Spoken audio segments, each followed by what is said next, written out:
Kozhikode share trading app വഴി തട്ടിപ്പ്. സംരംഭകന് 4.8 കോടി രൂപ നഷ്ടമായി.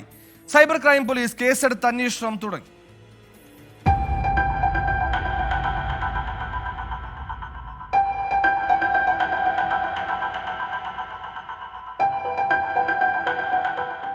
വാട്സപ്പ് വഴി സന്ദേശം അയച്ചാണ് കോഴിക്കോട് സ്വദേശിയായ സംരംഭകനിൽ നിന്നും 4.8 കോടി രൂപ തട്ടിയെടുത്തത്. കൂടുതൽ നിക്ഷേപം നടത്തി വൻ ലാഭം നേടാമെന്ന് തെറ്റിദ്ധരിപ്പിച്ചായിരുന്നു തട്ടിപ്പ്. വാട്സപ്പ് വഴിയാണ് ട്രേഡിംഗ് സംബന്ധിച്ച സന്ദേശം പരാതിക്കാരന് ലഭിച്ചത്. ഇവിടെ നിന്നും ലഭിച്ച ലിങ്കുകൾ വഴി ഒരു വാട്സപ്പ് ഗ്രൂപ്പിൽ ഇയാൾ ചേരുകയും ചെയ്തു. ട്രേഡിംഗുമായി ബന്ധപ്പെട്ട് കൂടുതൽ വിവരങ്ങൾ ഈ ഗ്രൂപ്പിൽ വന്നിരുന്നു. ഇതനുസരിച്ചാണ് സംരംഭകൻ ട്രേഡിംഗ് നടത്തിയത്. പിന്നാലെ പുതിയൊരു വാട്സപ്പ് ഗ്രൂപ്പിൽ ചേർത്ത് കൂടുതൽ പണം നിക്ഷേപിക്കാൻ ആവശ്യപ്പെട്ടു. വീണ്ടും ഇക്കാര്യം ആവശ്യപ്പെട്ടപ്പോഴാണ് പരാതിക്കാരന് സംശയം തോന്നിയത്. ഇതിനിടെ 4.8 കോടി രൂപ നഷ്ടമായിരുന്നു. ഇയാൾ നൽകിയ പരാതിയിൽ സിറ്റി സൈബർ ക്രൈം പോലീസ് കേസെടുത്ത് അന്വേഷണം ആരംഭിച്ചു. 24 കോഴിക്കോട്.